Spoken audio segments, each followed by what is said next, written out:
Hello, I'm Joseph Nolet. I'm a male who lives in Hingham, Connecticut, and I'm 31 years old.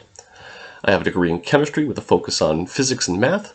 I work as a substitute teacher in my local school district, covering all subject areas from language arts to physical education. I also teach ESL online to adult professionals and Chinese students. I've worked as a paraprofessional substitute teacher for 8 years, and I've taught ESL for 4 years. As you are all well aware, since you are in my general chemistry course, I have moved from teaching primarily English to concentrating on teaching chemistry, and I'm looking forward to watching each of you improve throughout the semester. In this video, I'll be discussing in regard to how to interact with adults and students in higher education productively, both in and outside the classroom, as well as the values and results of doing so. This video also aims to explore how to maintain effective communication with adult learners, as well as identify some of the obstacles one can encounter in the field of higher education, and explain how one might resolve these communication challenges. So let us begin with some of the strategies I will look to use. So beginning with, I will put the following 3 methods into practice in order to encourage effective communication with adult learners. First one being, I'll be kind and open-minded when conversing with adult learners. I'll make sure to listen to and take into account their opinions, and the way they accomplish so is through group meetings. Meeting with the group, in my opinion, help the learner develop a sense of trust with the teacher. And even in online sessions, it gives students the opportunity to express their emotions and frustrations with the teacher in a productive way. In my experience, I had a professor who arranged weekly sessions where students could voice their worries and inquiries about the course. As a result, the teacher was able to modify the tasks to suit the needs of the students, including me. My second strategy, I will be direct and succinct when addressing my adult learners. I'll make sure to give clear explanations for everything, or more particularly, I'll be making sure I give clear directions when giving out assignments. This is crucial because if the guidelines for an assignment aren't clear, a student might become discouraged if they don't receive the mark for which they were hoping. I experienced this during my undergraduate program when I was required to write a thesis paper for my instrumentation course, and was surprised by my grade after finishing the paper.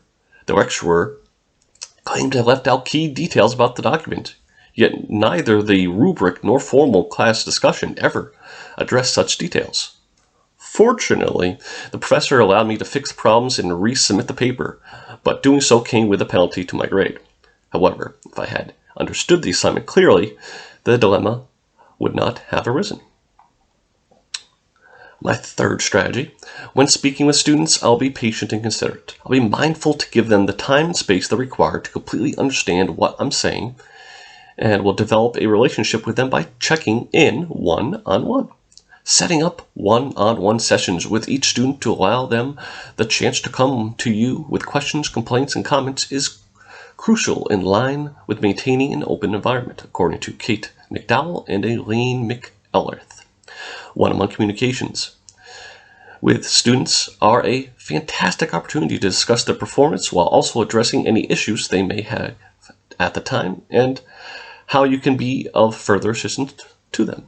This, in my opinion, is crucial because it shows students that you value them and their time to inquire about how they are finding the lesson and whether they have any questions. I may organize one-on-one sessions with my adult learners in this way so that I can take the time to address any concerns they may have or offer any assistance they may require. In this situation, we will develop rigor as well as one-on-one communication skills. Awesome. Okay, that takes us now to the inevitability. I fully understand that in classes there is going to be some miscommunications or challenges to face. There are numerous factors to take into consideration when it comes to communication in higher education. There are a few communication barriers in higher education which will be covered in this section. First one being diverse backgrounds, life experiences, and learning preferences of the students present a communication problem in higher education. Since it may be difficult to discover means of communication that is significant in all regards, as well as be able to fit everyone accordingly, To find a common ground in speaking, you have to give each student tailored teaching, which you must be able to be aware of all their prior knowledge. And one of the more excellent ways to do so is something that's called a self-assessment form, which can be used in order to evaluate their ability level and what they hope to achieve in the course. Due to a variety of educational, career, and life experiences that adults have, this can be very useful early on as well as later on into the course. By identifying the student's knowledge gaps, this activity starts the process of tailoring the curriculum to each individual student. Self-assessment questionnaire also enables the student to set a standard for gauging their development. They can utilize their personal dashboard at any point during the course to monitor how they are performing in relation to 4 essential abilities, as well as to see their abilities as they currently stand. And those 4 essential abilities being strategic thinking, project execution, time management, and project leadership. Next, whether the class is being taught online or in person presents another significant problem. When it comes to communicating with students, whether by email, the platform's messaging program, or even audio or video chats if office hours are available, it may be the make or break idea in making communication success or not. Additionally, time zone differences might be a major problem for online courses. In this situation, a universal schedule is necessary to accommodate the needs of our students who not only reside in our home state, but also in other countries. Therefore, schedule and timing present a significant communication barrier for some in higher education. By doing so, we can maintain effective communication in the classroom. Giving comments to students in an online classroom presents another problem. In order to further engage with the class and make sure that the students have a clear comprehension of the assignments, my undergraduate professor used video and audio feedback on assignments. I feel this is a great way to ensure that the students feel comfortable with the feedback and fully understand how they earned the grade given.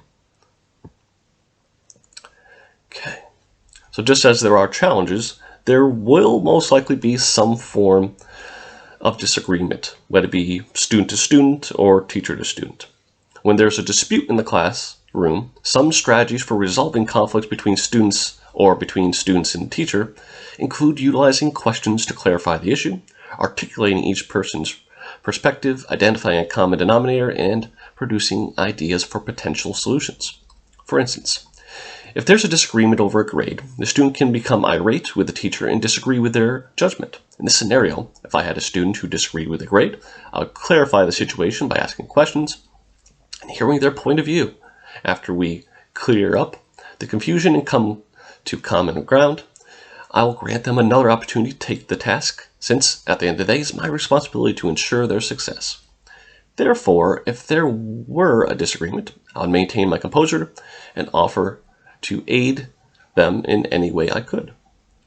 If I observed a situation where students were arguing, though, I would encourage discussion among the students and follow up with each of them to find out what had led to the conflict. I can relate to this subject since I have experienced it from the viewpoints of a student involved in a dispute, a teacher attempting to mediate one, and an unwilling bystander to both classmates and students in other classes bickering. All of these situations involve some kind of cheating, but sadly solutions weren't always reached, and I've learned from my own and other instructors' failures. When we observe students in a classroom, we must keep in mind that effective communication can make or break successful classrooms. A secure learning environment where studies can flourish, prosper, and learn can be built and fostered by effective communication. When students feel safe, they are more likely to trust the teacher and develop a relationship with them. This type of communication can help with that. When working with adult learners or in higher education, it's important to keep in mind that while we can't talk to them like kids, we still need to make them understand the expectations. The students feel more a part of the community when there's effective communication. Students can rely on one another as they would in a community because everyone feels that they have an active part in the classroom and that everyone is there with a similar objective. This camaraderie will benefit them socially and might even result in career-long connections. Another way that excellent communication encourages student accomplishments and develops a positive learning environment in the classroom is through assisting students in understanding the subject. Fundamentally, there's no reason why the class as a whole can't succeed, provided the students can grasp their expectations and feel comfortable raising their concerns. Therefore, effective communication can contribute to the smooth operation of the classroom and the achievement of the students. Now, I went over a lot of information today, and I know that some of you probably nodded off halfway through, but feel free to reintroduce yourself to the topic and rewatch the video as many times as you need. But just as a summary of what we did go over, the significance and effects of good communication with adult learners and students in higher education has been covered in many aspects, which included the idea of teaching theories, incorporating the cultural and social diversity, worldview adversity, problems and how to overcome them, as well as the rapport and relationships between teachers and students. I hope my explanation of these ideas will give you more assurance, or at the very least that you'll be amused by my charming demeanor. With all humor aside, I want to thank you for listening to me.